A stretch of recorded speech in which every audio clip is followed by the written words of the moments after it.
Olá, bem-vindos ao meu canal, eu sou a Cristiana e hoje eu vim falar um pouquinho mais sobre a equação de Bernoulli para fluidos reais. Bom, a equação de Bernoulli, ela é um princípio de conservação da energia, ela veio deduzida a partir da equação de conservação da energia, considerando-se uma série de hipóteses simplificadoras. Então, por exemplo, ela só, nesse formato, né, ela só pode ser usada para fluido incompressível, sem troca de calor com o ambiente, propriedades uniformes em cada seção e uma série de outras hipóteses. Então, apesar de todas as simplificações, ela ainda tem uma grande faixa de aplicação. Bom, então ela é um princípio de conservação de energia. Então, ela mostra, por exemplo, que se eu tenho um escoamento, ele está indo da seção 1 para a seção 2, eu tenho a energia total do escoamento na seção 1, menos a energia total do escoamento na seção 2, é igual a uma energia que uma possível turbina tenha retirado dele, a energia que uma possível bomba tenha entregado para ele e ainda sujeito a possíveis perdas de carga. Tá aqui. O que seria a perda de carga? Então, é a perda de energia do escoamento por atrito. Essa perda de carga, ela pode ser dividida em duas parcelas, que são a perda distribuída e a perda localizada. O que seria cada uma dessas perdas? A perda distribuída é a perda de energia do escoamento pelo fato de um fluido estar passando dentro da tubulação e a sua velocidade ser elevada a zero nas paredes. Então, só o fato de um fluido estar passando dentro dessa tubulação faz com que haja essa perda distribuída que a gente apresenta aqui pelo termo HD. Só que, além de ter essa perda, a gente pode ter também uma mudança de diâmetro da tubulação, uma mudança de direção dessa tubulação, uma válvula, um cotovelo, qualquer coisa que faça ou que cause, né, uma perda adicional de atrito. E como ela está concentrada ou localizada numa determinada região, a gente chama de perda localizada. Todos os termos da equação de Bernoulli, nesse formato, elas estão em energia por unidade de massa, que seria joule por quilograma. Bom, mas a ideia é a gente apresentar simplificações ou maneiras de se simplificar essa equação, pelo menos considerações que a gente deve fazer na aplicação da equação de Bernoulli para fluidos reais. Então, eu tenho aqui a energia de pressão do escoamento por unidade de massa. Então, eu tenho P1 sobre ρ menos P2 sobre ρ. Quando eu aplico a equação de Bernoulli, o que acontece? Como eu estou assumindo que o meu fluido é um fluido ideal, incompressível, o ρ vai ser constante. Então, essa diferença, né, vai ser igual à diferença de pressão dividido por uma densidade, que é a mesma.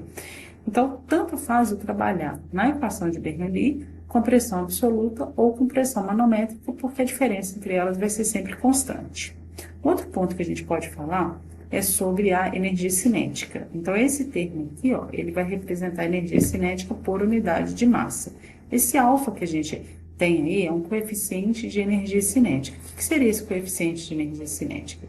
Se vocês pegarem o vídeo onde eu mostro a dedução da equação de Bernoulli, vocês vão ver que para a gente poder trabalhar com o conceito de velocidade média em cada seção, é necessário definir esse coeficiente. Tá? Esse coeficiente, ele vai ser diferente para o escoamento laminar e para o escoamento turbulento. Então, nesse gráfico aqui, ele está mostrando a velocidade adimensional em função de uma posição adimensional. Então, a gente percebe para o escoamento laminar, a velocidade é bem diferente da velocidade média em todos os pontos. Agora, para o escoamento turbulento, a gente tem uma grande região na qual a velocidade é igual à velocidade na linha de centro.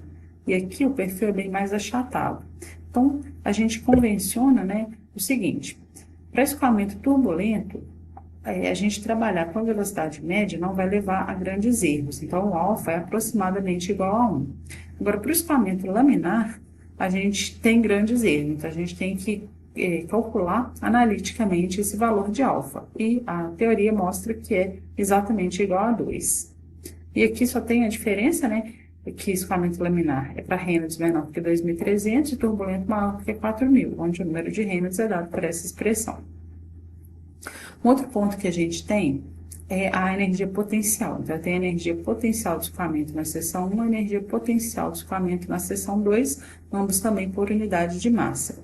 Então, o que a gente costuma fazer pega o plano de referência e passa pelo ponto mais baixo entre os pontos 1 e 2, de maneira que um vai ser sempre 0 e o outro positivo. Então, fica mais fácil a aplicação, tá? E aqui é a energia da turbina e da bomba por unidade de massa também. A gente tem que transformar para vazão, para potência, né? Multiplicando pela vazão máxima. Aqui eu mostro só 2 exemplos para falar sobre a questão da pressão e da diferença de altura e da velocidade. Então, aqui, ó, eu tenho uma bomba que está levando água entre 2 reservatórios abertos. Então, se aqui tem a bomba, né, o escoamento está indo do reservatório 1 para o reservatório 2. Então, eu colocaria o meu ponto 1 aqui na superfície livre e meu ponto 2 também na superfície livre. Por quê? Porque quando a gente vai escolher os pontos, né, para os quais aplicar a equação de Bernoulli, a gente tem que escolher pontos para os quais a gente conheça as grandezas, tá? No caso, pressão, velocidade e energia potencial. Então, se eu optasse por colocar aqui embaixo, eu não teria como determinar a pressão, não teria como determinar a altura, já que eu não tenho o nível aqui do reservatório. Então, o ponto 1 estaria na superfície livre aqui e o ponto 2 aqui em cima. Lembrando que vai daqui para cá. Como os 2 reservatórios estão abertos para a atmosfera, a pressão seria a mesma nos 2. Então, se eu trabalhar em pressão absoluta, os 2 iguais a 101.325 pascal. Se eu trabalhar pressão manométrica, as 2 pressões nulas. Mas, de qualquer jeito, a diferença entre elas vai ser sempre 0.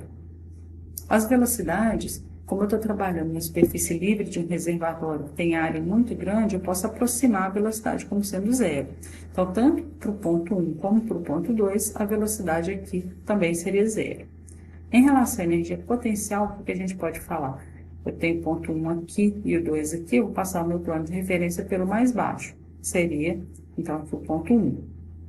E meu ponto 2 estaria numa altura de 120 pés, que, obviamente, se eu trabalhar no sistema internacional, eu teria que converter para metros. Outra aplicação que a gente poderia ter seria um reservatório fechado, tá? Ele está fechado aqui em cima, então ele está pressurizado aqui no ponto A, e o fluido, né, talvez a água, vem e escoa aqui para uma tubulação e o nível está acima do nível do outro reservatório. Então, para eu aplicar pressão, ou pelo menos esse termo de pressão, primeiro eu tenho que escolher o que é o ponto, né? Então, meu ponto 1 seria aqui no ponto A e meu ponto 2 seria aqui no ponto F. Então, eu teria a pressão 1 teria que ser o valor da pressão aqui. Então, provavelmente, eu seria conhecido, seria a incógnita do problema, mas não pode ser igual à pressão no ponto F. Então, se eu tenho que conhecer essa pressão, eu vou determinar, né? Então, a pressão aqui, P1. A pressão aqui, como esse ponto F está aberto para a atmosfera, a pressão aqui seria pressão atmosférica. Então, se eu optar trabalhar as 2 pressões manométricas, o meu P1 teria que ser manométrico e o meu P2, né, que é a pressão do ponto F, seria 0.